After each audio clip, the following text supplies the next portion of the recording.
Welcome, ladies and gentlemen. Welcome to the Live Free Now show, bringing you the news, views, tips, and tools you can use to live a free, prosperous, and healthy life. I want to thank everybody for tuning in today. This is an emergency broadcast of the program.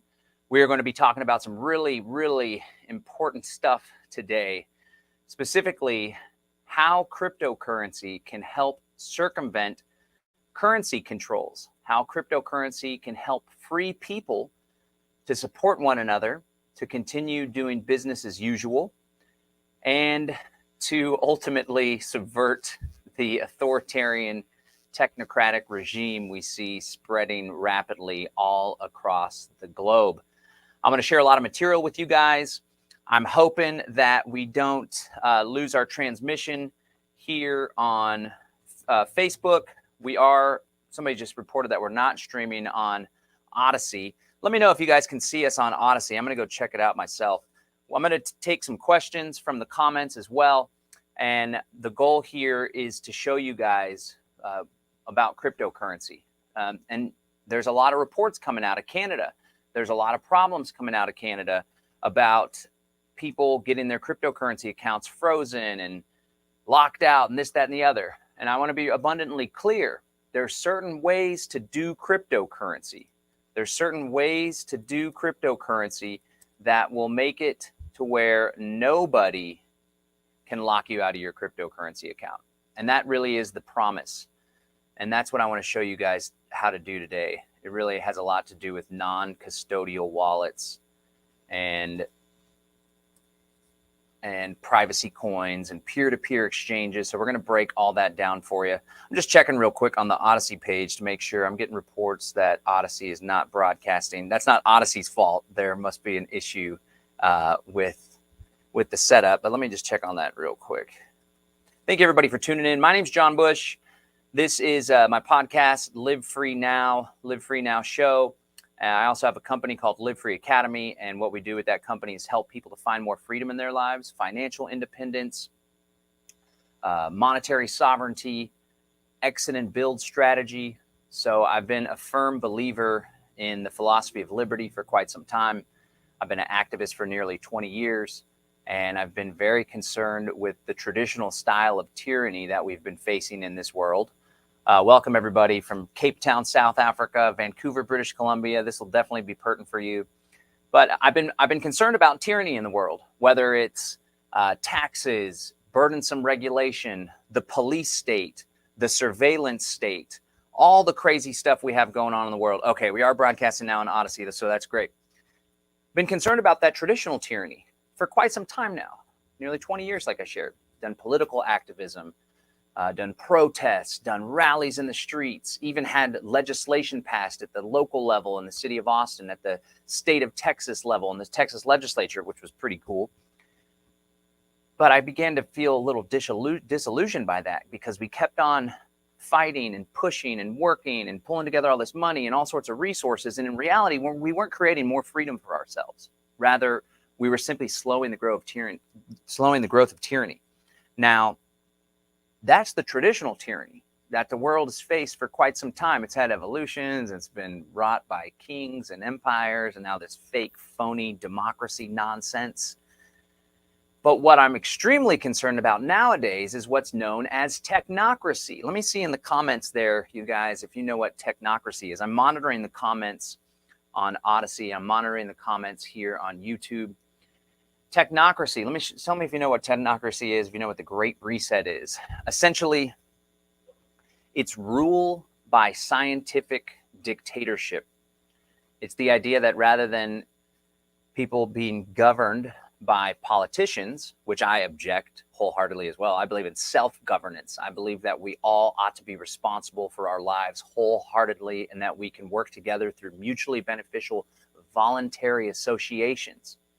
I reject coercion. I reject hierarchical authority. I reject false authority, right? Well, the technocracy is like, no, we don't want to have politicians. We want to have this scientific elite. We want to be governed by algorithms. And this was something that's been coming about for quite some time. It was around in the earlier 20th century. It kind of went into hiding. It was obscured. It wasn't very popular. And now we see it coming back big time through the Great Reset. All right. Now I'm just trying to paint this picture. I'm just trying to lay a foundation for you, because as we'll see, it's this Great Reset agenda that is rolling out at breakneck speeds all over the world. And of course, Canada, the spotlight's on Canada right now. Canada is falling victim to this agenda in an immense and an intense way.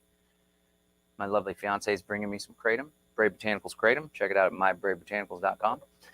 We only ship in the US though, but kratom helps with stress, anxiety, helps me get my groove on. Now, there's many countries in this world that are further ahead with this Great Reset agenda. What's the Great Reset agenda? Well, essentially it's like a marketing plan. It's an effort to bring together corporations, governments, world leaders, institutions, education, technology. It's an effort to bring all these factors together and to reshape society, reshape governance, reshape the way we do business, reshape the relationship between the individual and technology. Okay? One of their big slogans is, they have this article they put out, it's 2030. You own nothing, have no privacy, and you've never been happier. That's the Great Reset in a nutshell, right? Part of this Great Reset is what's known as the Fourth Industrial Revolution. We've had revolutions in the past. We had the information revolution. We had the factories and the means of production getting revolutionized, making it more efficient, right? Well, now they're pushing for this Fourth Industrial Revolution, which is a natural phenomenon, but it's being manipulated, it's being leveraged, it's being pushed in a very unhealthy way. Essentially what they want for the Fourth Industrial Revolution, this is their own words, they want to merge biology and technology. All biology on Earth, not just human beings, all biodiversity. In fact, Microsoft, the company that our lovely friend Bill Gates founded, they have a planetary supercomputer project they're working on where they want to catalog all forms of life on Earth. It's really quite wild. Man. And this is where this digital ID comes into place, the digital identity card, right? A global digital identity that tracks your health records, tracks your financial records, tracks what you have access to. And believe it or not, they, of course, you guys believe it if you're tuned in today, they want to couple it with a social credit score system, just like in China. And we already see this coming into play right now. That's where the vaccine passport stuff comes into play. And I knew, like, halfway through this pandemic thing, I was like, this whole thing is a big marketing ploy for the freaking vaccine. But it's like, okay, why are they pushing for the vaccine so hard? Perhaps there's something going on with the freaking vaccine. I don't know what's going on internally. Some people say graphene, this, that, or the other. I don't know. I can't form an opinion on that because I'm not an expert in that field, but I can have some inferences and some theories. But what I really think is the biggest factor is the vaccine, pushing for the vaccine is part of rolling out this vaccine passport agenda, which is coupled with the digital identity, which will then be coupled with the social credit score system. And we already see this type of phenomenon taking place in Canada, whereby the government is limiting and eliminating people's access to financial services based on their support of a peaceful freedom movement protest known as the Freedom Convoy, the truckers that were occupying Ottawa, maybe still are in some semblances, but things have been busted up and broken up. So what I want to teach you about today is just one of many tools that we have in our arsenal, in our tool belt, to circumvent these technocratic controls. Specifically, we're going to be talking about finances and currency today. But as we'll come to find out, if you join us in this Freedom Cell network, the Greater Reset activation, the Exit and Build revolution, or evolution rather, there's all sorts of systems that we have at our disposal, whether it's a homeschool cooperative, whether it's a decentralized food production network, whether it's implementing permaculture practices on your property, whether it's forming a health alliance, a health share network to spread the risk out, whether it's creating our own network of medical doctors that are willing to perform procedures, whether we're vaccinated or not. They prefer that we're not vaccinated, I would say. Whether it is joining the Freedom Cell network, a decentralized peer-to-peer group of over 30,000 people that get the problem going on in the world, but more importantly, they're committed to focusing on solutions, building these alternatives. So two things can happen. One, we can protect ourselves. We can prevent this onslaught of tyranny from encroaching our lives, from drastically reducing our quality of life and our standard of living. And two, and more importantly, we can create an environment where we are living through systems, institutions, and organizations and networks that are more in alignment with our nature as beautiful, powerful, sovereign human beings. That's really what it's all about. So today we're going to focus on this financial aspect with cryptocurrency. So we've already talked about the problem that we're facing here.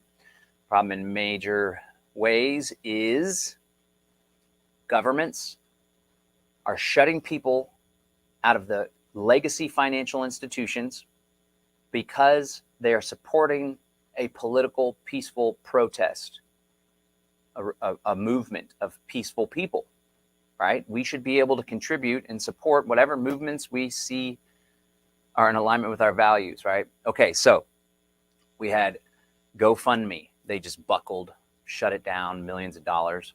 We had this Give, Send, Go, a centralized institution, good people, seemingly. It's a Christian organization, but it's centralized. There's a company.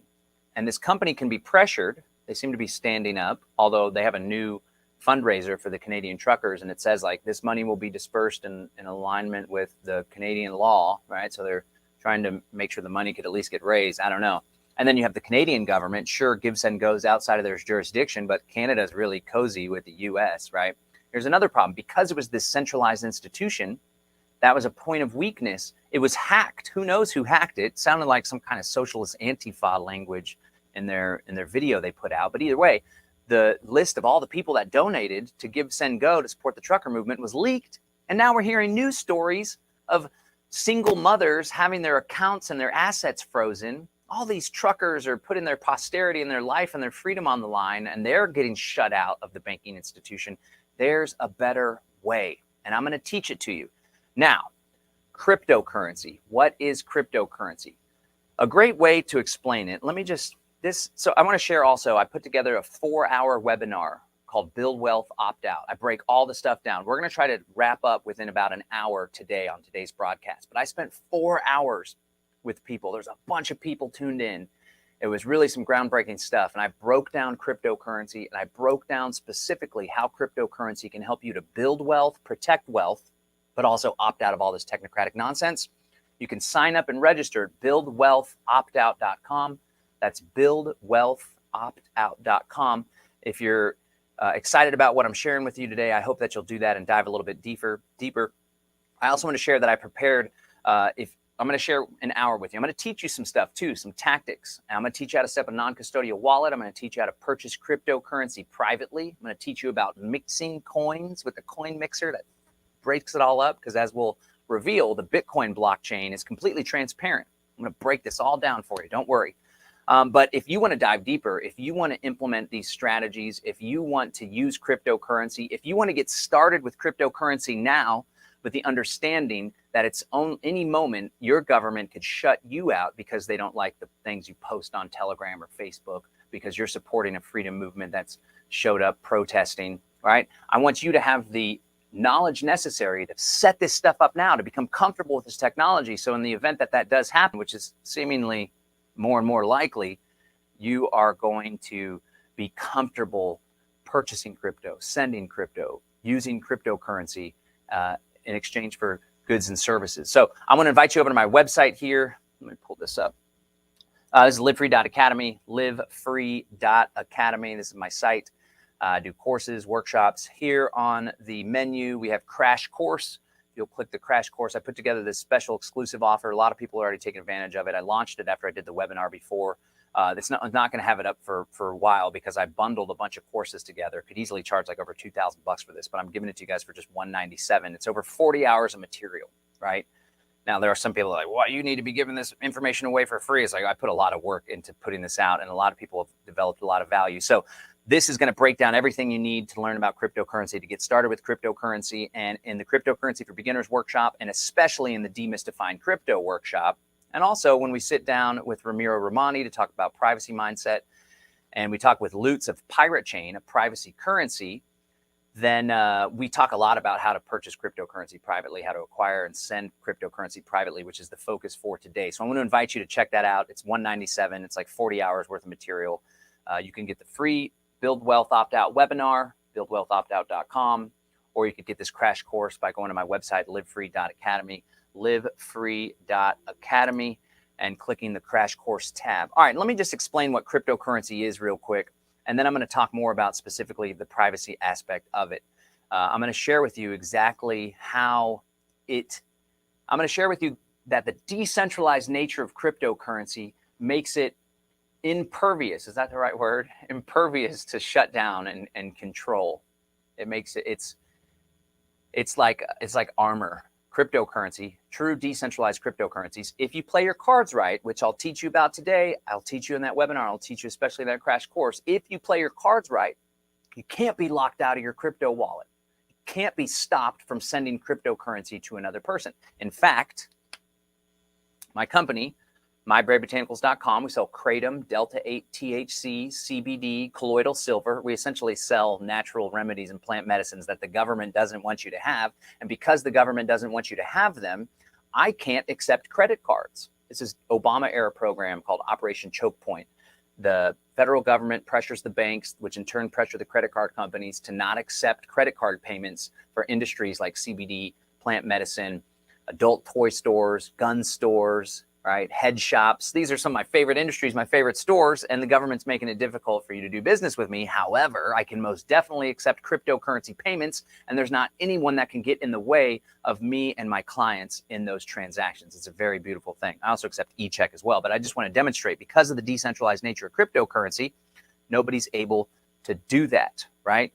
Somebody's already saying, what do we do if they block our ability to exchange crypto for cash? What good is crypto if we can't exchange it? I'm going to break all that down. I'm going to show you how you can exchange crypto for cash and how nobody could stop you. How nobody can stop you from doing it. I'll show you the tools, the technologies to do that. But first, let's just talk a little bit about blockchain technology for those of you that may not be familiar with what this is all about. Really, the big evolution of crypto is that for the first time in history, we have a ledger and it's decentralized, right? So all throughout history, banks, governments, corporations, credit card companies, central banks, they've maintained an accounting of the money supply, of the currency, of your checking account, of your credit through the system of ledgers, right? A ledger is just, oftentimes it was on paper. Now it's digital in most instances, but it records who has what money, who sent what money to whom, what's the new balance, this, that, and the other, right? So to illustrate this, this is a bank in downtown Bastrop. And I went there because I was looking to expand my office. It's like locked in time. This bank's from the late 1800s, which is when this town was founded. And it has a historical marker, so they can't change it. And I was walking through looking at it. I was like, wow, this is really super cool. And I stumbled upon a shelf full of ledgers, just tons of ledgers. And the ledgers were for people's checking accounts. And so I took a picture of one. I don't know how easy it is to see here, but I took a picture of one. And as you can see, there's credits, there's debits. Oh, thought I could zoom in. There's credits here. All right, so you have Chase National Bank, you have the dates, you have debits, you have credits, and then they reconcile the account, right? So here's the deal. All throughout history, we've had to trust third parties. We've had to trust banks, governments, checking services, credit card companies, whatever, you name it. You've had to trust a third party in order to maintain the accuracy of this ledger. But the problem is, and everyone's aware of it now, we can't trust governments. We can't trust banks. We especially can't trust central banks. They're engaged in a lot of fraud. They're engaged in a lot of inflation. Not to mention Wells Fargo recently, employees at Wells Fargo were moving money from someone's checking account to their own accounts and stuff, all sorts of hairy-fairy nonsense. And the cool thing is, now with cryptocurrency, this is what the blockchain technology is. This is what Satoshi Nakamoto, he, she, they, them, we don't know. Very likely it's someone that was part of this cypherpunk movement.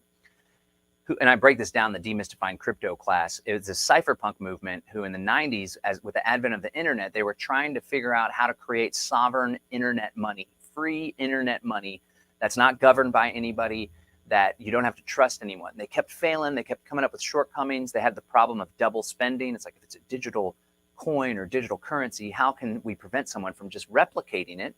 Okay. They also had the problem of centralization, because there were certain platforms that people started using for money laundering, apparently. And the company, the guy behind the company that was trying to create this internet money, he was prosecuted and locked up, right? So it's like, we need decentralization. We need to prevent this double spending, where this guy, girl, group, Satoshi Nakamoto, figured it out. And they figured it out in large part due to this decentralized blockchain. Decentralized blockchain, right? So traditionally you have centralized things, and that's like government and then all these other focal points. There's a single point of failure with this, right? Well, we also have decentralized, where it's decentralized throughout a network. There's different nodes, there's different leaders, there's different points. It becomes more anti-fragile. And then you have distributed, where it's all connected together and the information or the network or the authority is distributed throughout the entire network. And that's essentially what's taking place with cryptocurrency. The ledger, rather than having one single ledger, we got to trust Chase National Bank, we got to trust the Federal Reserve Bank, we got to trust the central bank for the Canadian dollar or the euro or whatever, European Central Bank, got to trust the Rothschild, essentially.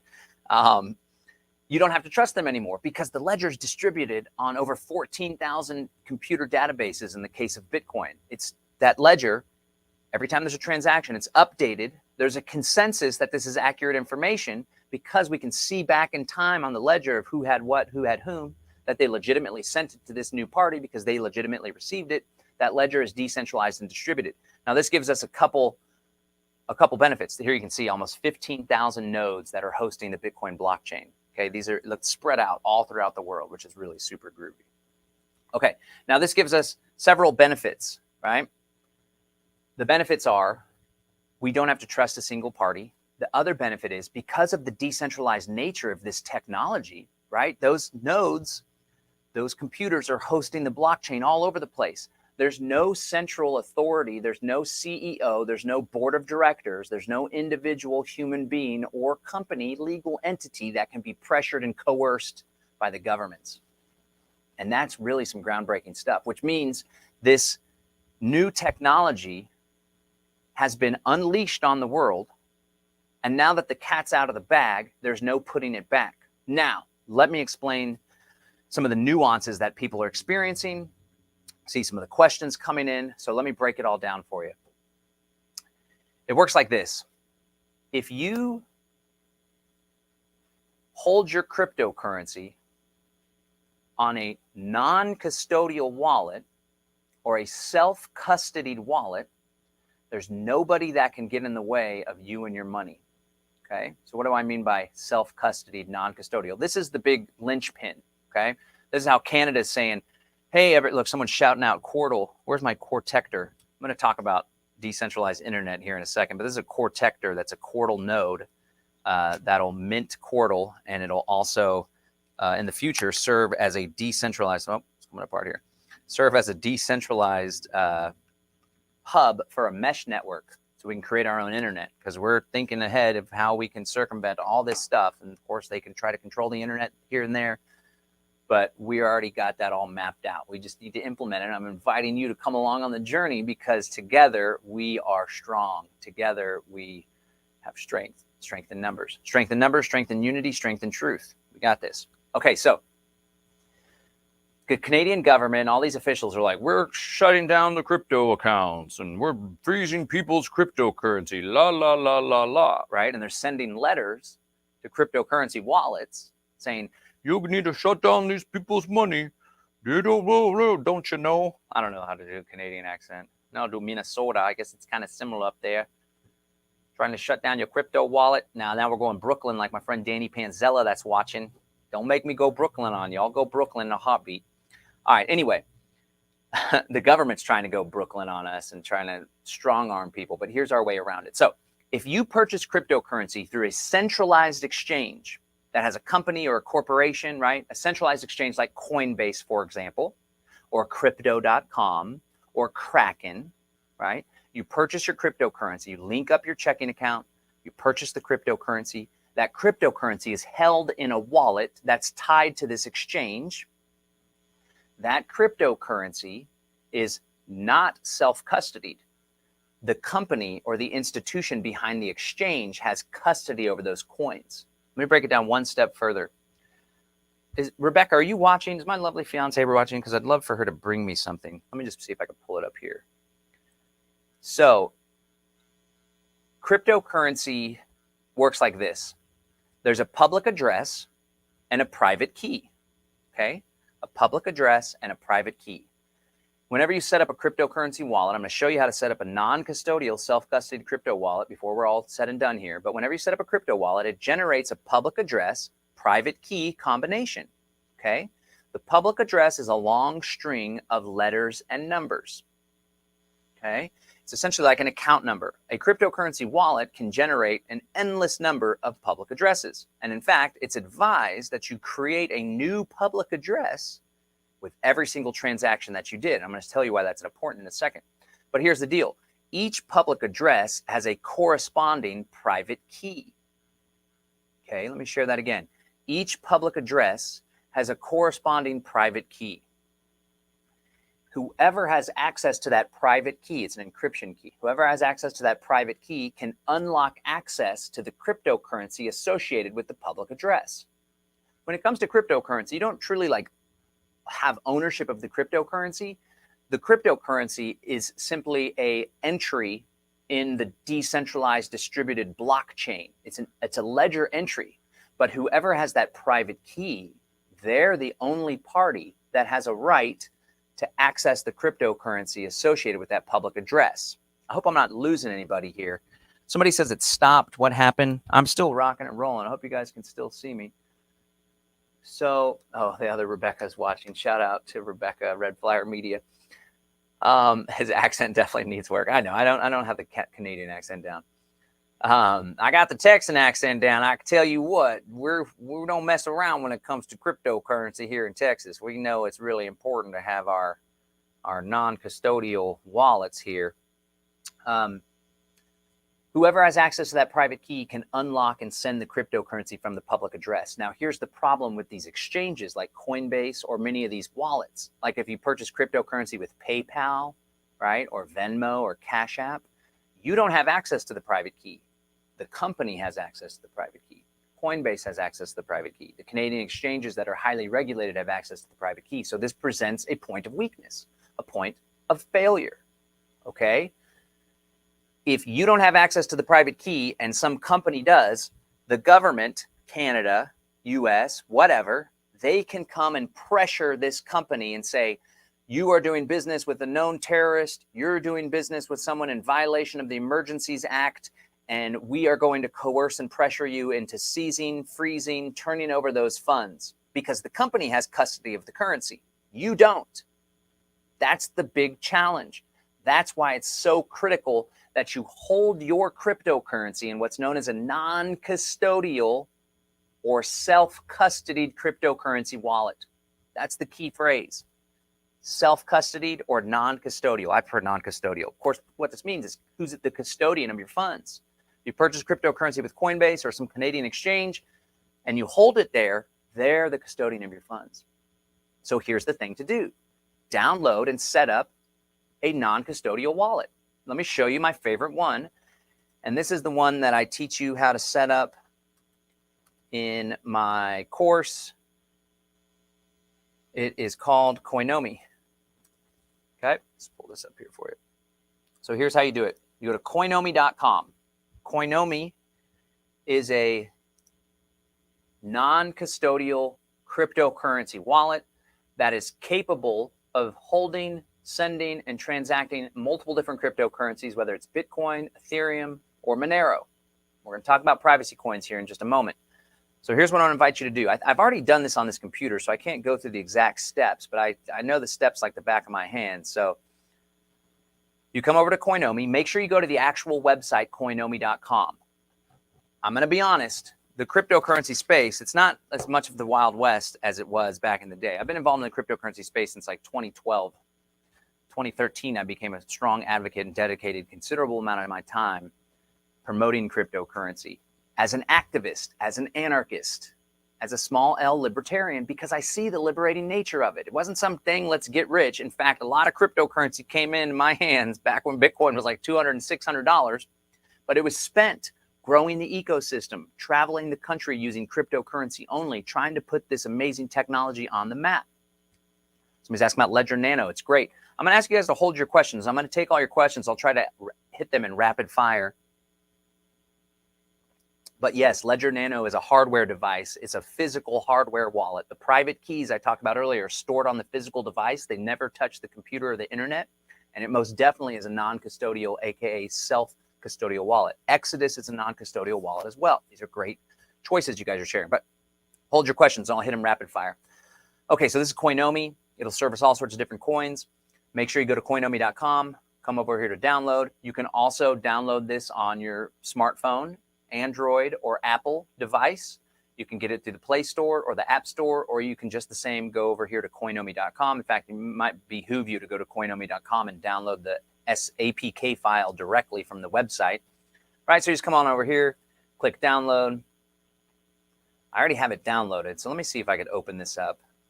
Sometimes when I do these demonstrations, I'll delete it from my computer so I can set it up again for you guys. But let's just see what happens here. If not, I'm going to give you the steps because there's some steps that you got to take. Now, here's the deal with cryptocurrency. When you're using a self-custody, non-custodial wallet, there's no customer service department. Now, some of these coins, I mean, some of these wallets, if they have bugs or issues, you can reach out to their customer service. But if you mess something up, you can't call PayPal customer service to reverse a transaction. It's done. With great freedom comes great responsibility. So I'm going to teach you how to do this properly. And in my courses, again, I break it down real nice, real slow, step by step. You can go to livefree.academy, livefree.academy, click on the crash course menu item if you want to purchase over 40 hours of cryptocurrency content. It's like 35 or 37 hours of cryptocurrency content, breaking this all down for you for the low price of $197. Easily charge way more than that. It's extremely valuable. A lot of people have already taken advantage of these courses, one or both, and they have liberated themselves financially. Okay, so it's asking me, do I want to set it up? Again, coinomi.com. Another great wallet is called Exodus. Exodus, it's another multi-wallet. I prefer Coinomi over Exodus. This is the agreement. There's not much in here. It basically says, if you screw it up, it's on you. Don't try to come after us if you mess things up. I like Exodus a lot. Exodus does staking. So you can take your cryptocurrency. Certain coins do what's called proof of stake. Not going to break all that down. I break it down in the courses. But you can take some cryptocurrencies like Cardano or Solana and you stake them and you earn interest on them. With Cardano, you earn 4.9%. Exodus does that.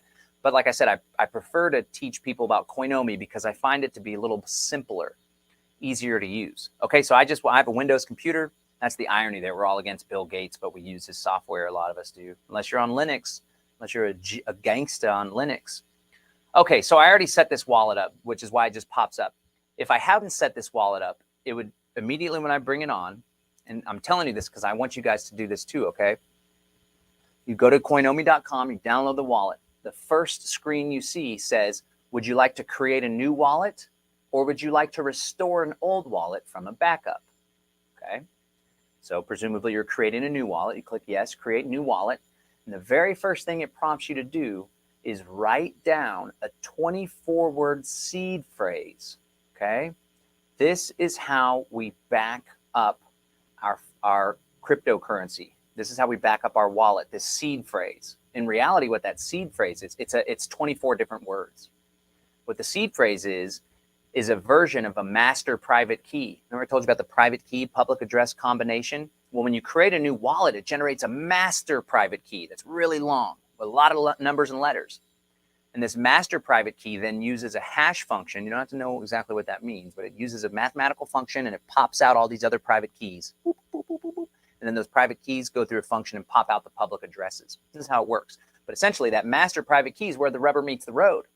If you download this wallet, set it up, send yourself some crypto, and then your kid spills water on or tangy tangerine on your computer like my son did many years ago on my MacBook, it's okay. You just get another computer, you download the wallet, and you, instead of going create a new wallet, you go restore backup and you enter these words. But here's the important thing.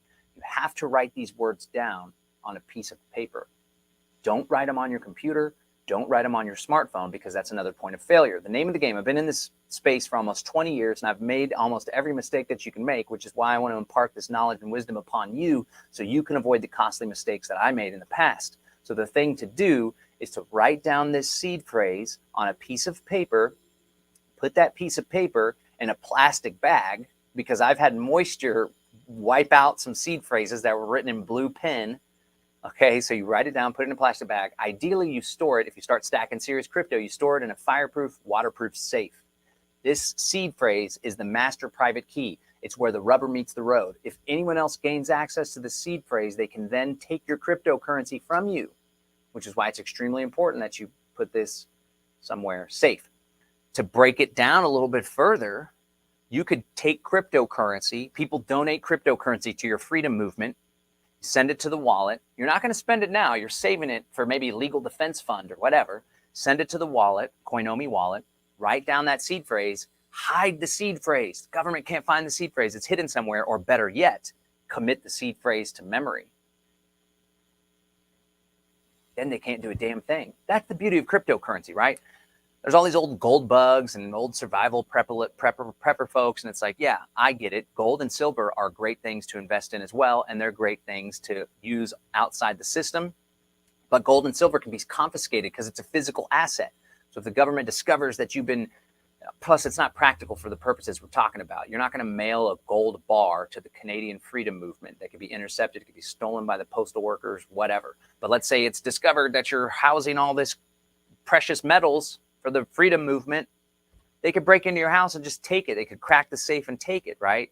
Which is why I'm saying all you need is a little piece of paper. It can be hidden somewhere, or it can be committed to memory. Then for the first time in history, you can acquire and hold true wealth in your brain. And even though they may take you before a court and a judge, and the judge will say, we're going to hold you in contempt of court unless you turn over those passwords and that seed phrase, you at least have the choice to say, you know what, fuck you. I ain't turning over shit. You can kiss my ass. We're revolutionaries in a freedom movement, and this is what it's all about. Pardon my French. Okay, so that's the first step, the seed phrase. You write down that seed phrase. Secondly, it's going to ask you to encrypt the wallet. This is going to be an encryption password. Don't use the same password as your email address. Don't use the same password as your computer. This will encrypt the wallet. So you have a wallet on your phone. You have a wallet on your computer. You send cryptocurrency to that wallet, and then someone steals your computer, they steal your phone, they're like, let's see if they have cryptocurrency. They see your cryptocurrency wallet. They can't send any crypto out of it without this encryption password, okay? Now, just to be clear, that 12-word or the 24-word phrase, some wallets do 12, some words do 18, some wallets do 24 words. This 24-word phrase is not encrypted. You can encrypt it on some wallets. It's not encrypted in most wallets, okay? So that's it. Now you've set up the Coinomi wallet, which brings you, remember, those are the two things you do with every single wallet. Every wallet will allow you to back up the wallet with the seed phrase. You have to do it because you could screw it up. Quick story, my lovely fiance, we weren't dating at the time, or I probably would have prevented this from happening, but she had 2 Bitcoin, maybe it was 1.5 Bitcoin, back when Bitcoin was like $400. So it was like $600 worth of Bitcoin on her smartphone. She doesn't like when I tell this story. And she dropped her smartphone in a porta potty. And she didn't want to reach in to grab it. Knowing how much Bitcoin would eventually be, I sure as hell would reach down into, I'd take a swim in the porta potty for 1.5 Bitcoin. That's like $60,000 right now. You can always take a shower, I guess, even if it stinks for a little while. But she didn't have it backed up. She didn't write down that seed phrase. Had she written down the seed phrase, she would simply be able to download the wallet again on a new phone when she got a new phone, and voila, enter the seed phrase. She has her crypto once again. So let me just show you real quick, and then we're going to wrap up on this wallet piece because there's more stuff that I want to share with you. So you download the Coinomi wallet on your phone or your computer. The steps are the same. You write down the seed phrase. You encrypt it with a good password that has a lot of letters, a lot of numbers, special characters, capitalization, lowercase. That brings you here to your wallet. You can add different assets here. So you go to add asset, add a coin, Bitcoin, Ethereum, Monero. We're going to talk about that. Or you can add a token. A coin is like a cryptocurrency that uses its own blockchain. Bitcoin, Bitcoin Cash, Ethereum, Cardano. A token is a cryptocurrency that's created on top of another blockchain. More often than not, people use Ethereum to create new tokens. And when you send those tokens to and from one another, they're sent on the Ethereum blockchain, even though they're their own cryptocurrency, essentially. That's the difference between a coin and a token, right? So now you have your wallet. Now you can click receive, copy this address, right? You just click there, copy it. And now you can send yourself cryptocurrency from an exchange, okay? That's it. And then you want to send the cryptocurrency, click send, enter someone else's address. That's an address, by the way. I referenced an address. See that? This is a new kind of address with the BC1, but there's compatibility ones. You don't really have to worry about this. It's all taken care of for you in most wallets and exchanges. Okay, that's what an address looks like. It's kind of like an account number, but you can create an endless number of addresses. Okay. Now, a couple things. Let me just go ahead and tell you something about Bitcoin real quick. We're going to spend about an hour together. We may go a little bit over. Somebody says, I want to take your questions later, but they're going to get lost in the fray because there's so many people watching. So Lisa says, I noticed that Coinomi uses a QR code. I've been hearing to stay away from QR codes. Look, guys, a lot of stuff that we hear on the internet, and unfortunately, even within our freedom, truth, patriot community, whatever, a lot of it's just bullshit. So all that a QR code is a visual representation of information. It can be a website. It can be a phone number. It can be a Bitcoin address. It can be a vaccine passport green light to show that you can get into a restaurant. Because vaccine passports use QR codes does not mean that QR codes are bad.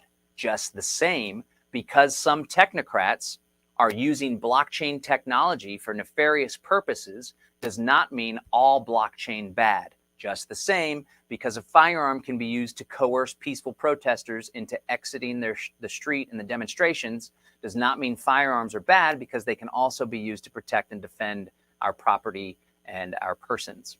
Just want to throw that out there. QR codes are not bad per se. QR codes being applied to a vaccine passport is bad, but a QR code as a public address on your crypto wallet is not bad. Just want to clear that up there. Okay, let's talk about Bitcoin. Now, here's a challenge. Bitcoin's great. I shared with you guys that Bitcoin has a decentralized distributed public ledger, okay? But here's the deal. All of the transactions on Bitcoin are completely transparent. That's right. Every single transaction that takes place on Bitcoin can be known, okay? So I'm going to take you over to a block explorer just to illustrate this real quick, all right? So if you give me your public address and I send you Bitcoin, that transaction will register on the Bitcoin blockchain. That transaction is viewable by everyone. This is why somebody was like, we're part of the Freedom Convoy. Here's our Bitcoin address. Donate to the Bitcoin address. And they posted that on a website. The Canadian government said, this Bitcoin address and all of the money, because we can see the money that was sent to it. In fact, we could actually look at the Bitcoin address. Let me see if I can pull that up. That'll be fascinating. This Bitcoin address and all the money sent to it, we're going to try to blacklist that address. That means the exchanges that are within our jurisdiction, we're going to say that this is a rebel address and you can't let people cash out of that address. I'm going to show you some ways around that, though. But the first thing is, if you're going to raise money publicly, you might as well use Monero or Pirate Chain, a privacy coin. I'm going to break down that further in a sec. There's so much to cover. I don't want to spend all day on this because this is just supposed to be one of my shows, Live Free Now, livefreenow.show if you want to hear more from me.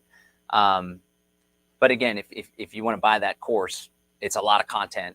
But if not, I got the free option for you where I break all this stuff down for 4 hours. It's good stuff for 4 hours. BuildWealthOptOut.com, BuildWealthOptOut.com, totally free. Look, I'm in this to help people find freedom in their lives. I believe that there's a lot of unethical, dastardly things at play, traditionally, historically, for quite some time, but now there's this really ugly agenda. I've been studying the New World Order plan, globalism, global governance, technocratic dictatorship. Actually, just the technocratic thing. I've been aware of how they're using technology, but the technocratic thing is like, that's what's going on now. But before, it was just like they want to create a global totalitarian dictatorship. Who's they? Council on Foreign Relations, Trilateral Commission, Bilderberg Group, Rockefeller, Gates, Rothschild, Vanderbilt, all these old school families and new school families, right? They've been at it for like 100 years plus with this old school conspiracy to create a global dictatorship. Call it the Anglo-American establishment, call it what you will. There's definitely been a conspiracy. You could trace its genesis all the way back to Lord Alfred Milner and the Round Table groups in early Great Britain. Then you had Cecil Rhodes, who made all sorts of money on the diamond trade. He created this Rhodes Scholarship Program. These were secret society groups, and they created the Royal Institute of International Affairs, and then they had the counterpart in the Council on Foreign Relations. They infected and snuck in and infiltrated governments to carry out their agenda. But here's the challenge. They're pushing this New World Order thing for quite some time, but now they have the technological capabilities to really carry out some dastardly surveillance state panopticon society style stuff. That's why it's so absolutely critically important. That's why I'm so excited, uplifted, and motivated to spread the word about this incredible technology. There's a lot of misinformation out there. There's a lot of misunderstanding about cryptocurrency. But at the end of the day, as this central bank digital currency mark of the beast style control system rolls out, where you can be locked out of your ability to conduct commerce and you can dramatically have your standard of living and quality of life lowered, I'm here to tell you today that decentralized crypto technology is a wonderful tool for each of us to continue to do business with one another digitally online, which is where most people do business these days. Continue to do business, continue to support freedom movements across the globe in a way that's uncensorable and a way that can't be shut down. This is a big freaking deal. It's a big deal now for our brothers and sisters in Canada. Very much solidarity with everybody up there, putting their life on the line, putting their freedom and their prosperity on the line. And it's a big deal for you and I, who may be in a more free territory, a more free political jurisdiction, but it's only a matter of time before the boot stomps on your neck. And I want you to be prepared and comfortable with this technology so you can continue doing business as usual. And it's not just cryptocurrency, it's cryptocurrency coupled with us getting together, building our own counter-economic system where we trade amongst ourselves, where we employ one another, where we hire one another, where we have our own institutions, our own infrastructure, our own healthcare systems, our own homeschool co-op systems, our own defense systems, our own regenerative agriculture systems, our own emergency response systems. This is what it's all about, folks. We shouldn't be living under such treachery. We deserve better, and we need to demand better and create all of this alternative. Okay. All right. Now let me show you. I want to thank everybody for tuning in. This is a big broadcast. We got a lot of people watching, so shout out all the folks watching on YouTube, all the folks watching over on Odyssey. Okay, so let me just show you why Bitcoin is not optimal, but there's ways to make it work, right? So check this out. This is what's called a block explorer. Okay. These are the latest blocks. Every approximately 10 minutes, a new block gets added to the blockchain. Bloop, bloop, bloop. Right? A new block gets added to the blockchain approximately every 10 minutes. That block contains the information about the transactions that took place in the prior period. I'm getting reports that Odyssey went down. I'm going to refresh it on my end here. Saying Odyssey's on and off. So Odyssey's a blockchain-based platform. It's decentralized, distributed, can't be shut down, but they're still working out some of the kinks. It's not as smooth as YouTube, which is owned by this mega national corporation. Odyssey's owned by freedom people. Well, the guy, Jeremy Kauffman, lives up in New Hampshire. All right, well, I keep digressing here. Okay, this is a Bitcoin block explorer. Okay, these are the latest blocks that just got added to the blockchain. These are the latest transactions that have been added to the blockchain. So here's the deal. Let's say this is my transaction there. It can be seen. These are the cryptocurrency addresses where this cryptocurrency was pulled from in order to send this cryptocurrency amount to this address. And this chain of custody of coins being sent here and there, it could be traced all the way back to the original coins that were mined by some mining machines when the Bitcoin was originally created. Every 10 minutes when a new block gets added to the blockchain, new Bitcoin are created. There are companies that are working with governments to do blockchain forensic analysis to track and trace all this stuff. Now let's try something here. I'm searching on Google, I should say. I use Google sometimes. I also use CryptPad. I have a Gmail. I have a Proton Mail. I need to do some work on my journey for privacy. It's a balance between convenience and privacy. Convenience and privacy. My good friends Derek Bros, Ramiro Romani, they're way over on the privacy side. I'm somewhere in the middle, but I'm working more towards the privacy. I just want to throw that out there. Bitcoin blacklisted address, Canada. Canadian Federal Police blacklist truckers Bitcoin Cardano is ordering crypto. Canada's ordering crypto exchanges to blacklist. 34 crypto wallets. Let me see if I can get the address, because I'm going to pull it up for you and show you all the donations and stuff. Somebody says you can also cash out in person if someone else has crypto. Yep, we're going to break down some exchanges that you can use that won't be shut down by the man. In fact, they exist in order to stick their thumb at the man and allow people to continue to do this crypto thing. I don't know if they're Bitcoin most limited motherboard previously reported. I'm trying to see if I can see a copy that shows 30 more addresses. Here we go. This might be it. Protests. I'm looking for some addresses here. And again, they posted these addresses online, and then the government was able to see these addresses.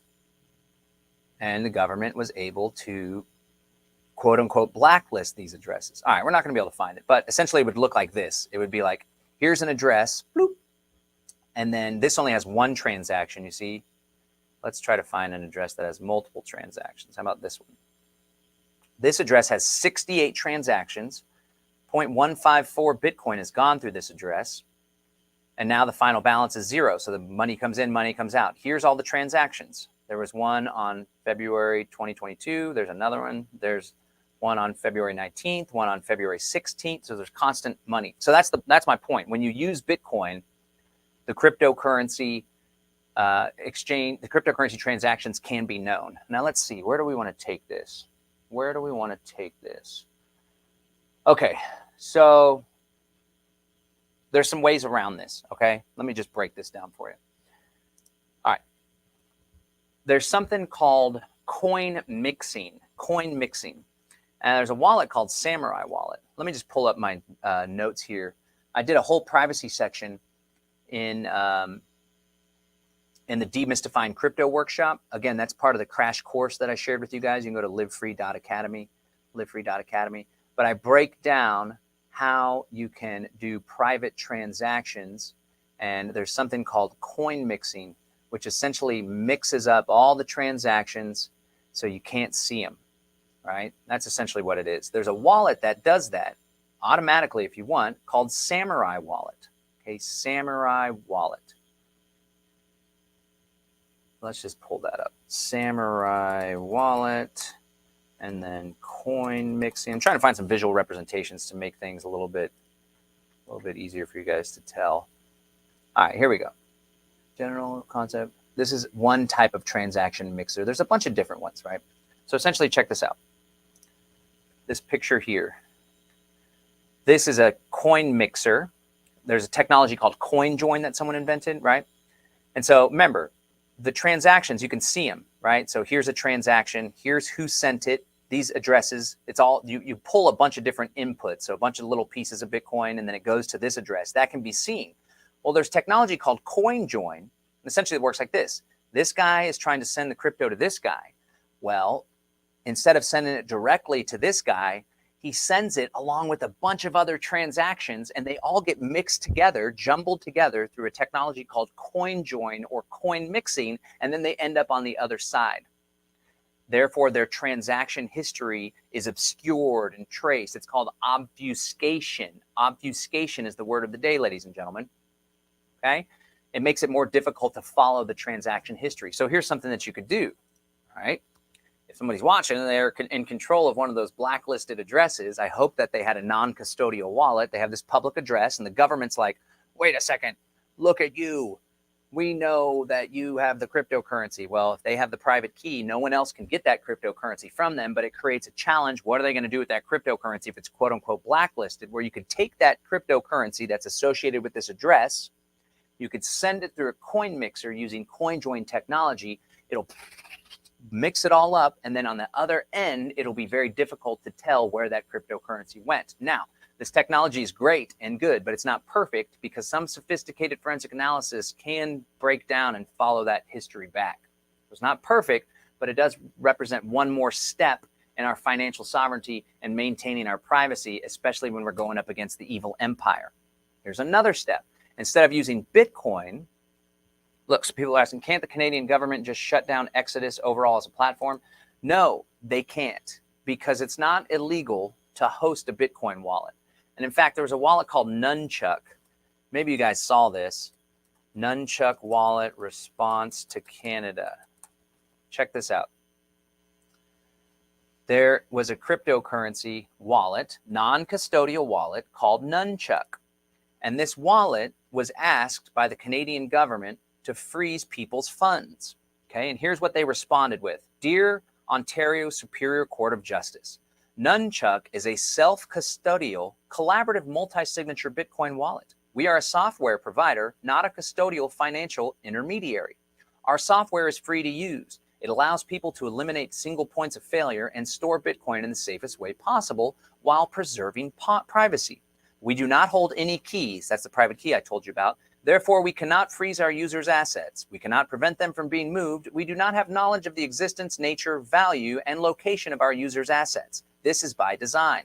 Please look up how self-custody and private keys work. When the Canadian dollar becomes worthless, we will be here to serve you too. I love that. That's great. See, the beauty about the cryptocurrency space is not true with everybody. Some people are just in it to make money. Some people are in it to please the masses. Some people are in it to please Wall Street. Some people are in it for technocratic purposes. But a good chunk of the cryptocurrency space is libertarian in its roots. And they create this technology and they create this software for free people like you and me to leverage its capabilities in order to avoid the man, in order to have financial sovereignty. So at the end of the day, they would have to first pass a law to say that you can't even host a self-custody wallet, or a company can't work on a self-custody wallet. But then on top of that, there's open source wallets. There's companies and people that come along and say, I created a Bitcoin wallet. Here's the source code. Here's where you can download it on a GitHub repository. And then anyone can take the wallet, upgrade it, add to it what they will. There's no company to coerce. That's the new paradigm that we're entering in that many people they don't comprehend. It's difficult to wrap your head around. Before, we had a company, we had a bank, government pressures them. Government says, you can't do that. They say, oh, well, we have shareholders that we're accountable to. We don't want to put any risk on our earnings. We certainly don't want to end up in jail. Okay, we'll do what the government says. Centralized institution. New paradigm, decentralized institution. It's like spread out all over the world. There's no person, company, business, government, agency, entity. There's nobody that they can sue. There's nobody they can coerce. It's just decentralized. It's been unleashed into the world. It can't be put back. It's not being stopped. Beautiful, amazing. Okay, so we talked about Bitcoin. We talked about self-custody wallets. We talked about Bitcoin. It's great, but it's transparent. The blockchain can be seen by everyone. A way around that is to use self-custody wallets. Another way around that is to create a new a new address every time someone sends you cryptocurrency. Most wallets, you go receive, creates a receiving address. Someone sends crypto to that address. Then the next time you click receive, a new address pops up. Now there's multiple different addresses on the blockchain. It's a little bit more difficult to see which transactions are tied to what wallet. But the challenge is once you send crypto out, oftentimes it pulls from all those addresses. I'm getting a little technical here, right? Now let's talk, and then we talked about coin mixing. Okay, so they know about this wallet, or someone sends you some money and you're doing something the government doesn't like, right? Not unethical, but maybe it's illegal. I don't know. Everything's illegal these days. So you take the crypto, you send it through a coin mixer. One of them is called Samurai Wallet. This is a self-custodied cryptocurrency wallet that has mixing as part of its feature. A modern Bitcoin wallet, hand-forged to keep your transactions private and identity masked. Thwart blockchain-based surveillance and censorship. Oh, I love it. I love it. Take it anywhere, even offline. Be your own Swiss bank features. Look at this. So it has built-in coin mixing. Taproot, smart miner fees, Dojo, Stonewall, Paynum, batch spending, scrambled pin, Ricochet, Whirlpool. This is it. When you cycle your coins in the Whirlpool, you are breaking the link between inputs and outputs of your Bitcoin transactions. Cycle all your Bitcoin for the most privacy. Okay, but what if I told you there was a cryptocurrency that has privacy built in to the cryptocurrency itself? There is. There's a couple of them, in fact. There's Monero, Pirate Chain, and Zcash. I'm going to leave Zcash out because they don't have privacy all the way through and through all the time. You have to choose for privacy. But the cool thing is Pirate Chain and Monero do have privacy all the time. So let's just pull up Monero. It's kind of hard to explain. I don't really need to explain the exact details of how it works. Just trust that it does work. I mean, here's the challenge with a lot of this stuff. It's like a trust but verify kind of deal. I don't know how to read open source code stuff, but I do know that the IRS has offered a substantial bounty if anyone can crack Monero's privacy features, and no one has been able to yet, right? So here's the big difference. With Monero, with Bitcoin, you send cryptocurrency, you send Bitcoin from one address to another address. It can be seen on the blockchain. With Monero, it can't be seen. It can't be known how much cryptocurrency was sent and to what address it was sent to. If you have a Monero address, so the big difference is you can have your Bitcoin, you have your Bitcoin here, right? And then there's an address and you're like, we're supporting the freedom movement in Canada. Here's an address to send money to. People send money to the address. The government's just going to find that address and then they're going to go look on the blockchain explorer and they're going to say, well, all these addresses sent money and we're going to shut this address down, blah, blah, blah. What you could do with Monero is you could say, hey, here's a Monero address. We're supporting the crypto movement. And then the government's like, they're supporting the freedom movement with Monero. And they're like, let's go see what's going on with that address. You can't see a damn thing. There's no information to be known. It's a very beautiful thing. Then when you send Monero from this address to this address, nobody knows who sent what to whom and how much they sent. It's completely obscured. It's total freedom. It's privacy, man. And it's a beautiful thing. You can purchase Bitcoin, send it to your Coinomi wallet, and within Coinomi, you can shut down. I'm reading the comments and they get stuck in my head. You can exchange your Bitcoin for Monero within the Coinomi wallet in a private way. If Evil Day shuts down the internet, they can't spy on us. I doubt it will ever be shut down. Everyone's like, okay, just watch my Build Wealth opt-out webinar because there's a whole section where I respond to what if the electric grid goes down? What if the internet gets shut down? What if they ban it? And the quick response to that is, what if the electric grid should shut down? If the electric grid gets shut down from an EMP or some catastrophic emergency, your cryptocurrency is the least of your worries. You're going to be really in a lot of trouble, especially if you haven't prepared yourself with alternative forms of energy, food storage, and a really strong network to show up and support you in an emergency. Here's another thing I want to just share real quick. People have a tendency to focus on ways that it can't work. And they're like, cryptocurrency, I don't understand it completely. Maybe I missed out on the boat earlier. I don't have it. I don't understand it. Therefore, my first instinct is to try to tear it down. It's weird. I notice that in people. I try to focus a lot on people's human nature and like how they operate and why they do things. And I just find people in a negative way, always like, how can it not work? Let's think about how it couldn't work. Let's find all these obscure ways and hypotheticals that it won't work. But it's like, I challenge you to just flip the paradigm and instead figure out ways that it can work and how it could liberate humanity financially, right? In fact, it is working, okay? But if the electric grid goes down, as soon as the electric grid goes back up, you're still going to have access to your cryptocurrency. The blockchain is distributed, the Bitcoin one, on over nearly 15,000 different ledgers. So unless there's a global internet electric grid shutdown and never comes back up, when the electric grid goes back up, you're going to have your currency again. Shut down internet. There isn't a master internet kill switch. It's not one Illuminati New World Order controlling everything. The World Economic Forum needs the internet to roll out their fourth industrial revolution. There's oligarchs, there's titans of industry, there's companies and corporations that very much benefit from the internet. It's not just to shut down the internet kind of thing and we're all screwed. But to answer that question, okay, if you're really concerned with the internet getting shut down, then I encourage you to invest in a Quartector, Quartector, Quartector. Search that on the internet, or just look up Quartal. Jason Crow, one of the lead developers behind it, created this little node.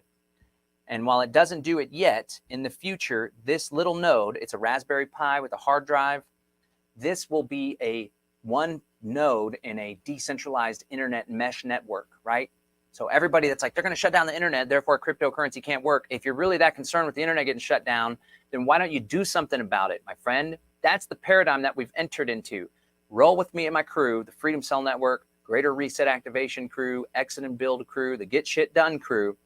We are focused on solutions. There's a problem. There's a point of weakness for our sovereignty. We don't just complain about it or ask questions about it or just muck it all up. We go do something about it, right? That's just the attitude that I'd like to have surround me. What are we going to do about it? Problem? No problem. Solution. What are we going to do? not just talk about a solution. Let's go do it, which is why I'm broadcasting this here today. Okay, so Monero obscures the transactions, uses this ring signature technology. There's 3 different technologies that they use in order to obscure the transactions. There's another cryptocurrency called Pirate Chain that mixes some of the technology that Monero has with some of the technology that Zcash has. It's called zero knowledge proofs. It essentially means that it can be known that a transaction took place and that you received the money that you requested, but it can't be known how much was sent, and it can't be known who sent it, and it can't be known who they sent it to. Monero and Pirate Chain, big, beautiful cryptocurrencies that are entirely private. It's these cryptocurrencies that are going to enable us to continue to do business with one another online, even if they roll out their central bank digital currency paradigm, because there's nothing they could do to stop it. And that's why it's of critical importance that you help me to spread this and to grow this technology and to decentralize these technologies and to host these nodes and to set up the wallet and to start learning about it, blah, blah, blah, blah, blah. Okay. Now, I'm just talking about online stuff because, like, we still need to build the in-person networks. We can do barter. We can do silver coins. We can create a time bank. We can create our own little ledger where you get credits and debits when you do something or whatever. I don't know. But the point is, when it comes to online transactions, which is where a lot of business takes place and where we can support our global freedom, brotherhood, and sisterhood, cryptocurrency is the thing to do. Okay, now there's one piece that I haven't shared, and this is a big one. How do I purchase cryptocurrency privately? All the exchanges require me to scan a driver's license. If I receive cryptocurrency and I'm part of this trucker movement, how do I turn it into cash? Well, the first answer is we build our own peer-to-peer networks where we trade and exchange with one another. Okay, that's really what's most important.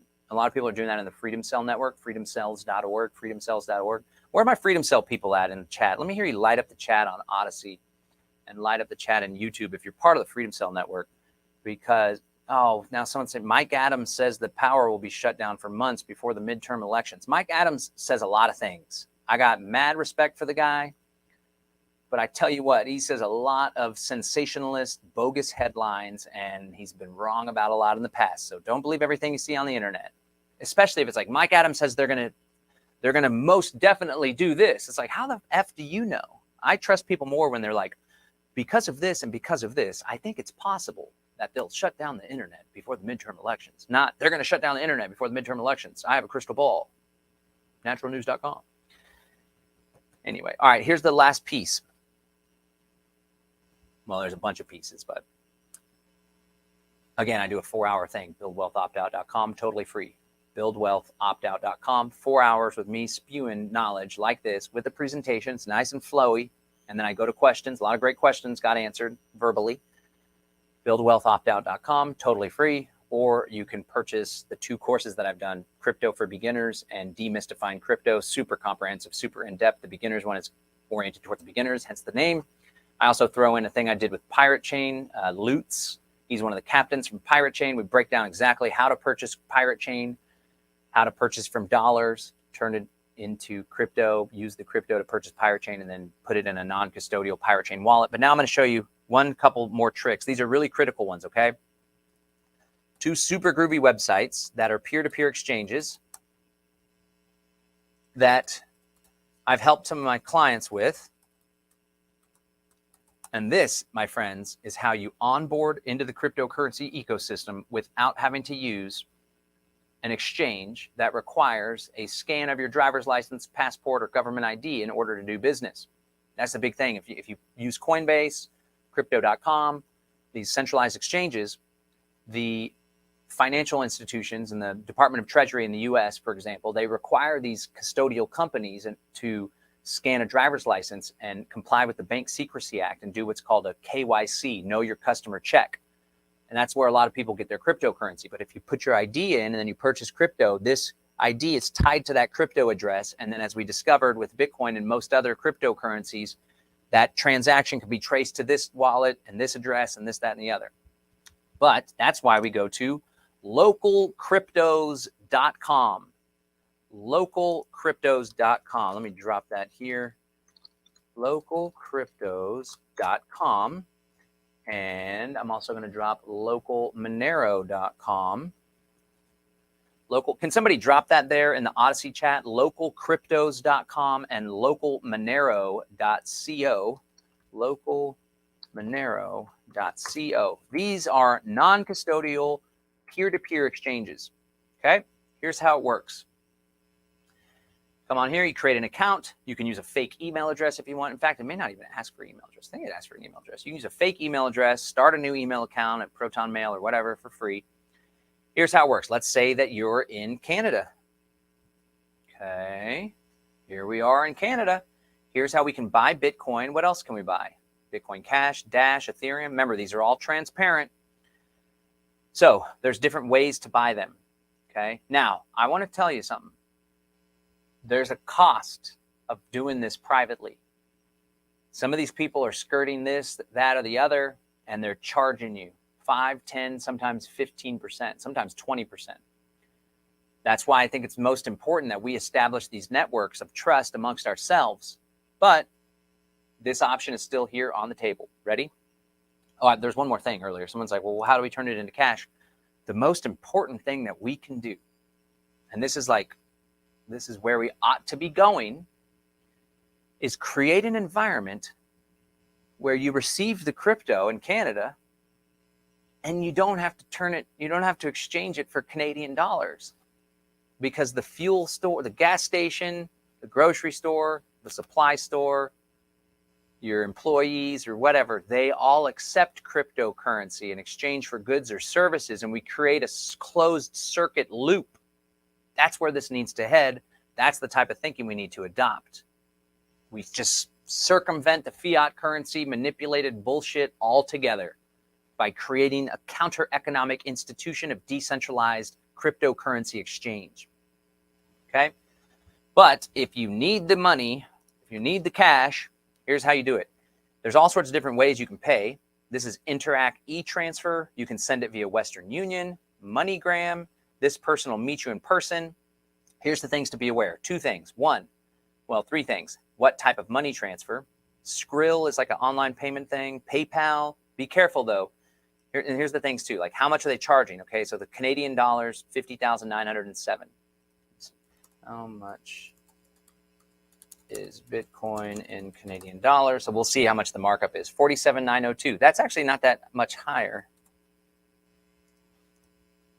Where's my calculator? 47,902 divided by, so this guy's charging 50,907, 50,907. So this guy's a 5% fee. That's not that bad for this type of thing. Interact e-transfer. So the thing to do is to determine what the markup is. This guy's obviously much higher than 5%, maybe 10%. Okay, determine what the markup is. And then here's the important piece. You want to do business with someone that has a high volume of trades. This is a reputation system, much like eBay. So as you can see, this person has done 1,800 trades. They've done $2.1 million. You can bet the authorities want to find out who this guy is. And they have a 99% good feedback rating. This person's done 100% good feedback. They've only done 20,000 in volume, but that's okay. Right? And so you click on one of these, like, let's check this guy. He's got a great deal. He's done a lot of business. Let's see if he has a minimum. He usually replies within 3 minutes. That's impressive. They give you instructions. Oh, this guy has ID verification if it's the first one. So you probably want to skip that guy. Let's check this guy out. 100% good feedback. For new users with less than 5 exchanges, first contact my Telegram to discuss terms and agreement, right? So they have different, and then they'll tell you what to do. But chances are, now I'm not going to guarantee this because I don't have control over this, but chances are if they have thousands of trades and they have 99% good feedback, these are good actors. They're good actors that are doing good things. Now, some 93% feedback, 140 trades, I would avoid that one. 35 trades, I don't want to be this first guy's thing. But at the end of the day, you start with a small trade. You do $100, 100 Canadian dollars, 200 Canadian dollars, and then you start to build a relationship, and then they become your go-to guy. Now, that's Bitcoin, Dash, Ethereum. Also, we have localmonero.co. Localmonero.co. This is the exact same thing, very similar. However, you purchase Monero, so it's private from the get-go. And this is a good path to purchase Pirate Chain. You purchase Monero using this platform. You send the Monero to an exchange like KuCoin, kucoin.com. They don't require know your customer stuff unless you're withdrawing more than 2 Bitcoin worth, which is a lot of money a day. And then you exchange that for Pirate Chain, then you deposit the Pirate Chain in your wallet, right? But here we have the exact same thing. So you want to buy Monero, you want to sell Monero. I forgot to mention. So let's say you had Bitcoin to sell. You just click sell here, and you're the one that puts a listing. Okay. Let's say you want to buy Monero or sell Monero. Same thing. You're the one that puts a listing. Now you got to start small somewhere, right? But if you have Monero, chances are you could sell to someone in your network, because there's a lot of people on this call. We're being heard right now by 352 people on Odyssey. Super excited. More people are watching on Odyssey, and 257 on YouTube and Facebook, mostly on YouTube. 253 on my YouTube channel. Wow, this is great. And I'm super excited that you're joining us. And I'm very, very, it feels really good to me and fulfilling that a lot of people really care about this topic, because it's really important. I can't underscore the importance of this technology in these trying times. It was important years ago, 5 years ago, 10 years ago, I saw the importance of it. But now what we're seeing in Canada, it's like, it's no longer this far off thing, man. I've been doing the conspiracy thing for almost 20 years. Started in 2002. I caught a documentary about 9/11 Truth by Alex Jones on cable access here in Austin.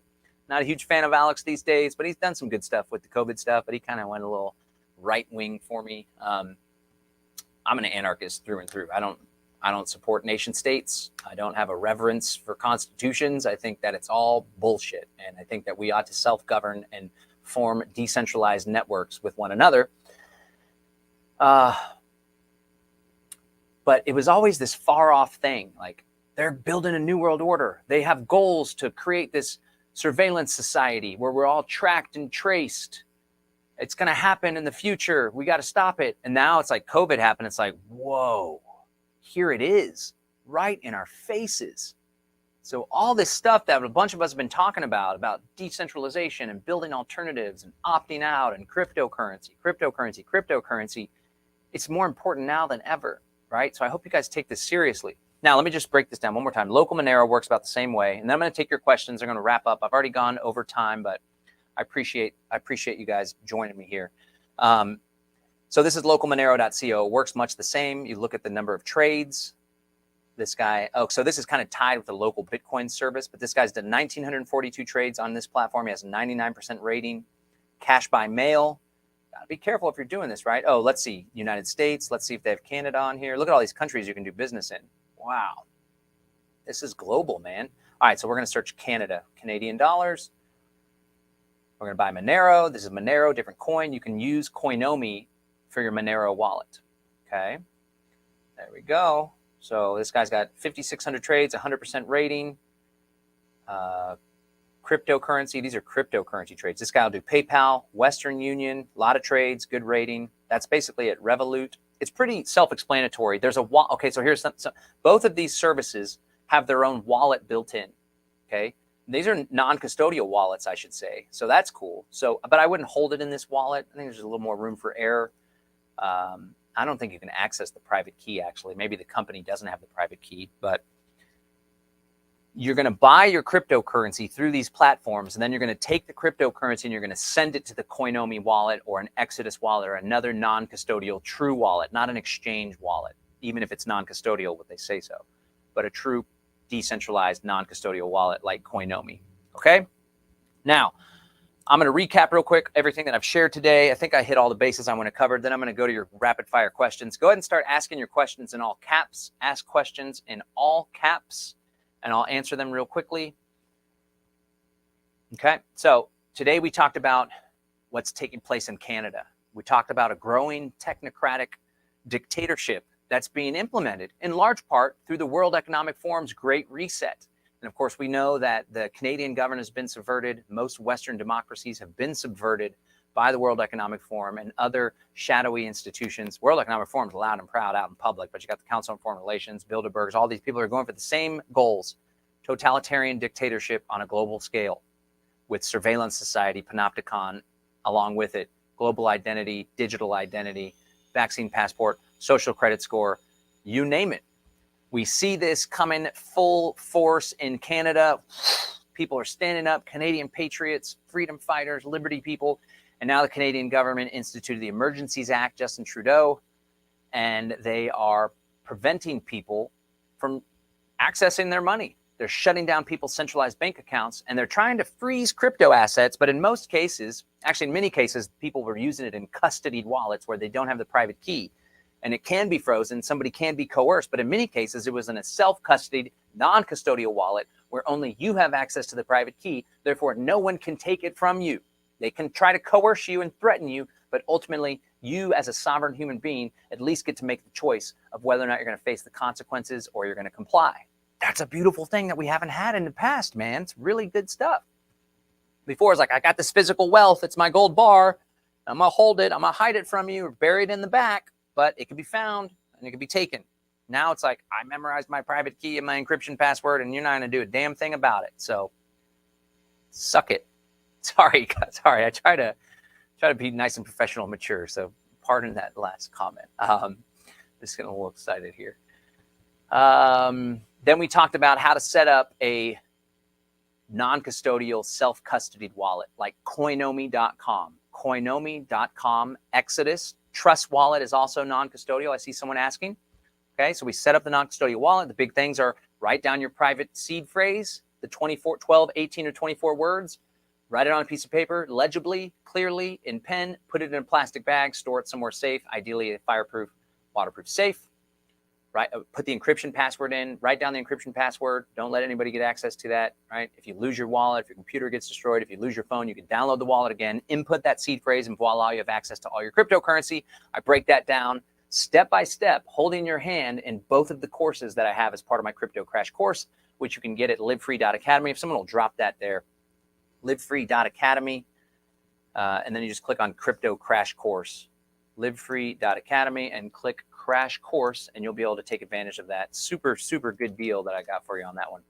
And it's not going to be up very long because I usually charge $200 for each of these courses. Could easily charge way more than that, but I'm giving you those two courses plus several bonuses just for $197.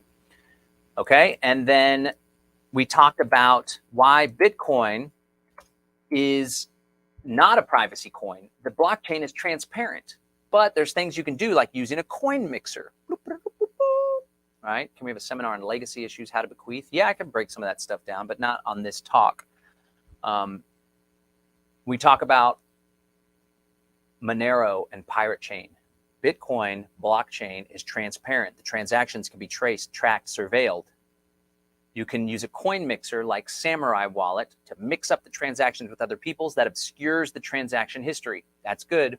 Or you can use a cryptocurrency like Monero and Pirate Chain where they're private all the time. The entire blockchain is a secret blockchain. These are really important tools that we need to learn to use. We need to start using now.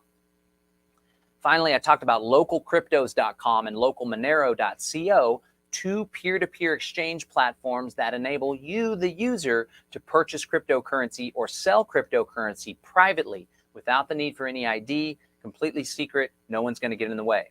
Now, I will say that these cryptocurrency exchanges, the peer-to-peer ones, Local Cryptos and Local Monero, there's like a company, there's a group behind them. So it's possible that the government could be like, you got to turn those off. We're going to put you in a cage. It's not illegal to host these platforms, I should say.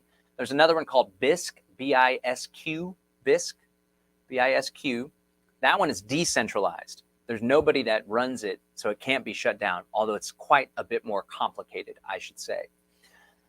Okay. All right. Let me hit you on these questions real quick, and then we're going to wrap up because we've gone quite a bit over time. Again, if you appreciate what I'm having to say here, then I strongly encourage you to check out the Build Wealth Opt-Out webinar. It's 4 hours of me ranting and raving with a nice, clean presentation and take a lot of questions. We go for 4 hours, totally free. BuildWealthOptout.com. Rebecca, Red Flyer Media, will you post that in the chat there on Odyssey? BuildWealthOptout.com. Totally free 4-hour webinar. Or you could take advantage of this awesome offer, the Crypto Crash Course, Cryptocurrency for Beginners, Demystifying Crypto. 2-hour session I did with Lutz. He's with Pirate Chain. He breaks it all down on how to purchase it privately, how to send it privately, why privacy is important, how to skirt the man. And then if you're concerned about it, I did do a session with the Bitcoin CPA. This guy named Kirk Phillips. He's a CPA. So if you want to do things above board, he teaches us how to keep more of our money from the tax man legally. And then there's a lot of material about total privacy, total secrecy, skirt the man, F the man. Let's go. Okay. All right. Let me see if I can get some of these questions. How do you convert crypto to cash on a peer-to-peer undetectable? You can use a VPN. I should have added that. If you're purchasing crypto, you want to be super duper private, you use a VPN. I like ExpressVPN.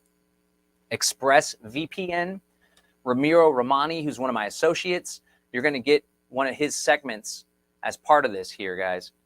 You're going to get Ramiro Romani's session that I did with him for 2 hours, privacy, practice, and mindset. He breaks down the importance of VPNs. He likes Molvad VPN. Molvad, you can use Bitcoin to pay for the VPN, and you don't have to put any identifiable information whatsoever. So that's Molvad VPN. We also have a session on decentralized finance, the Demystifying Crypto course, 17 hours. A whole section on that is all about privacy. Crypto for beginners. If you're brand new, you want to get started, I break it down really simple terms.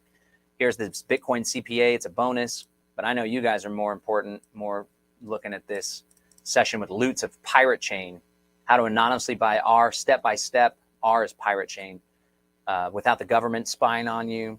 It's all good stuff there. Okay, but to answer your question, you use one of these peer-to-peer exchanges and you use a VPN and you use a fake email or a brand new email address. There's really nothing that they could do. Yes, Trust Wallet is KYC. Best crypto bank recommendation, any DeFi bank options.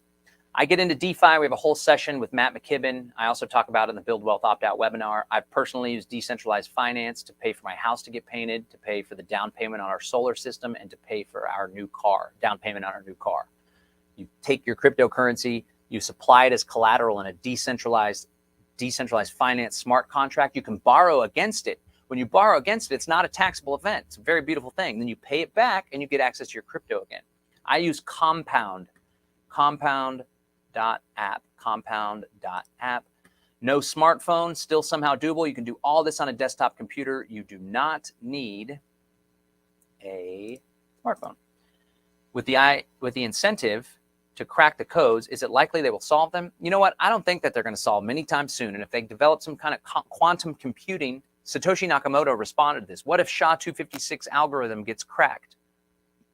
There's another thing I'll go over in the Build Wealth Opt-out webinar. I do a whole section overcoming people's objections. This is a common one. Can it be cracked?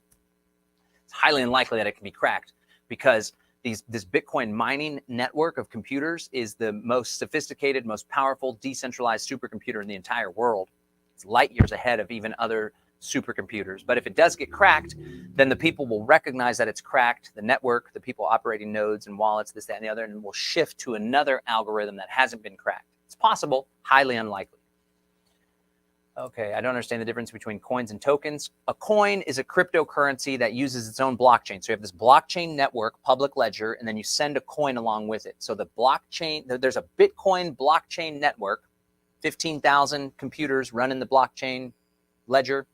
And then Bitcoin is the coin that is traded on the Bitcoin blockchain. We also have the Ethereum blockchain, and Ether is the coin traded on the Ethereum blockchain. But Ethereum makes it possible for people to create their own tokens that get traded on the Ethereum blockchain as well. So to make it more clear, a coin is a cryptocurrency that uses its own native blockchain, and a token is a cryptocurrency that uses another cryptocurrency's native blockchain. More often than not, Ethereum. All right. Can we have a seminar on legacy issues? I do one-on-one consultations. If you want to reach out to me on something like that, you can livefree.academy. You can book a one-on-one consultation. Can I transfer the Bitcoin I have on Cash App to Coinomi? I think you can. I think Cash App allows you to transfer out. Be careful with Venmo and PayPal. You can't transfer out of those services, so it's just locked in there. You got to sell it. You don't actually own it or have control. You should be able to transfer from from Cash App to Coinomi. Best VPN, ExpressVPN or Molvad. Where do you read trustworthy news on crypto? I like Bitcoin.com. The guy behind Bitcoin.com is a supporter of the Greater Reset. He's a supporter of the Freedom Cells Network. He's an anarchist. His name's Roger Ver. Great guy. And there's this awesome guy named Jamie Redmond. They actually write stories about the Great Reset quite often.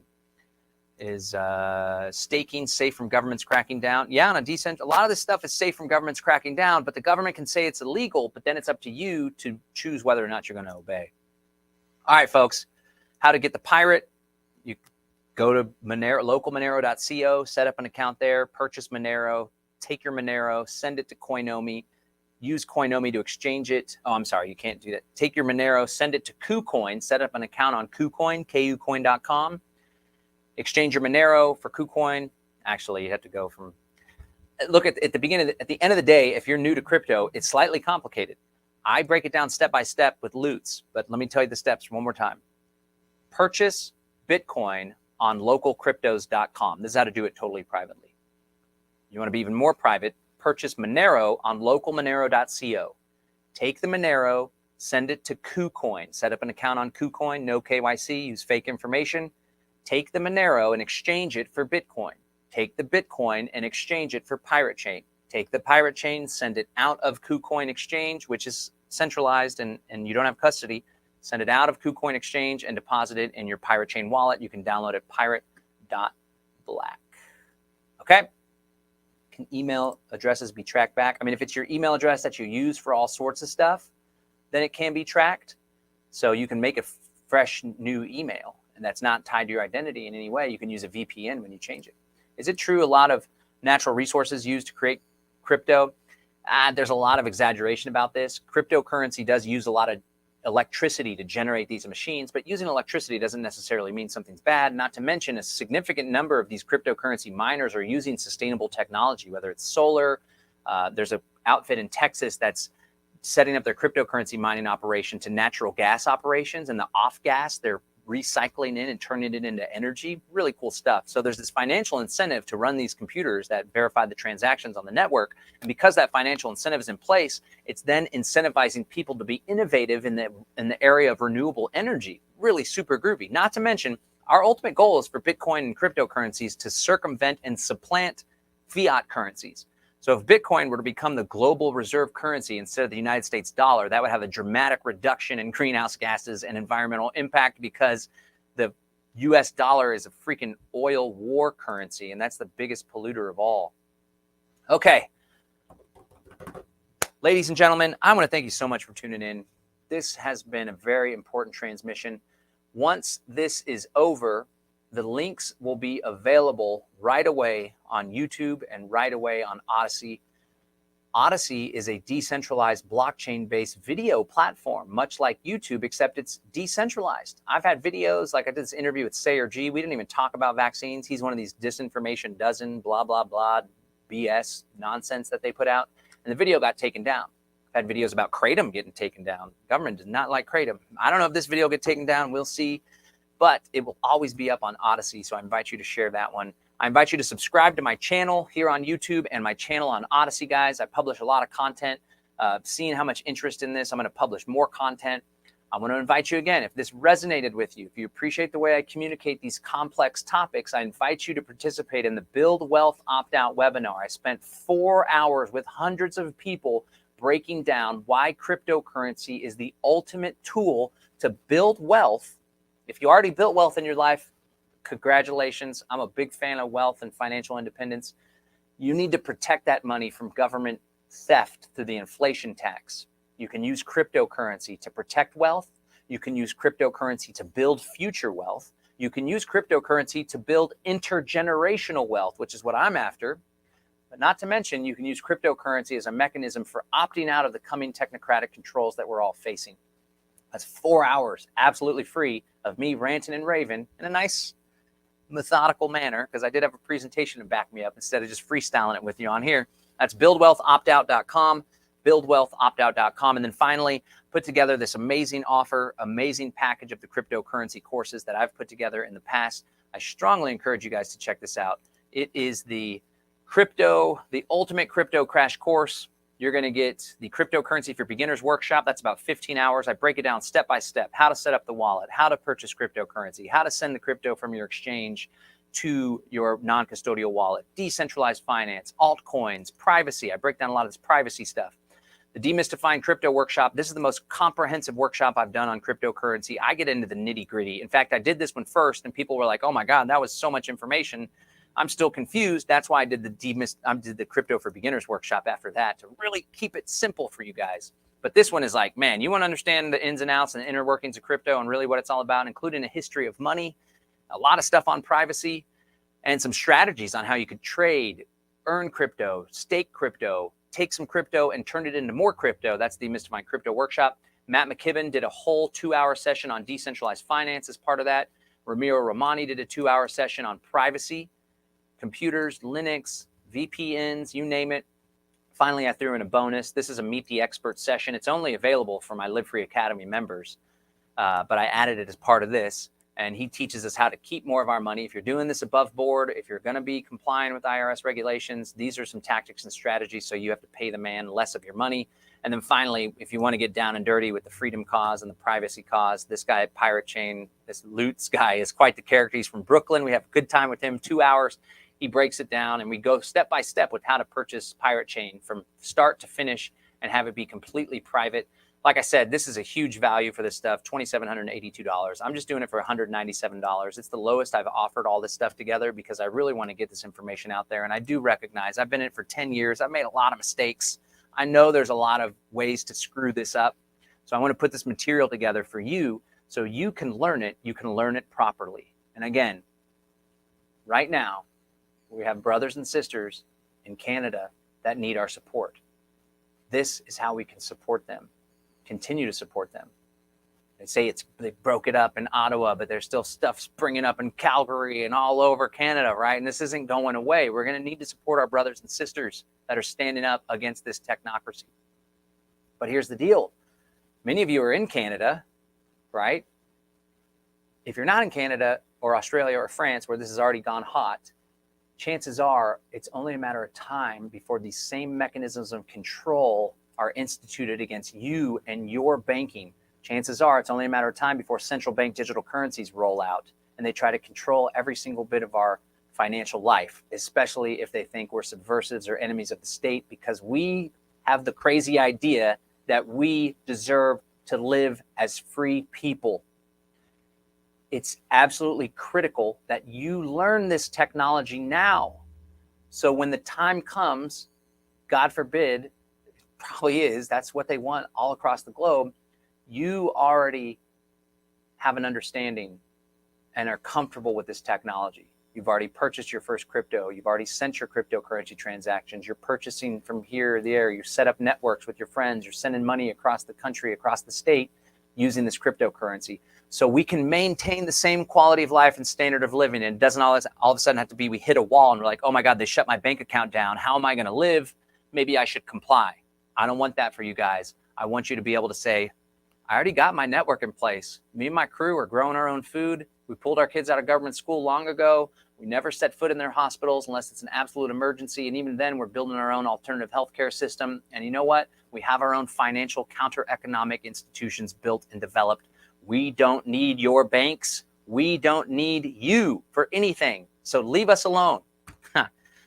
Yes, if you purchase the crypto workshop, you get access to all those materials. You can consume them and learn them on your own time. You can go back and revisit them. There is no limit on your access to the online courses. There's no limit. It's not a 30-day thing. It's not a 90-day thing. Check it out. Roll back with it. Keep on rocking it. All right, guys. I'm going to go ahead and sign up.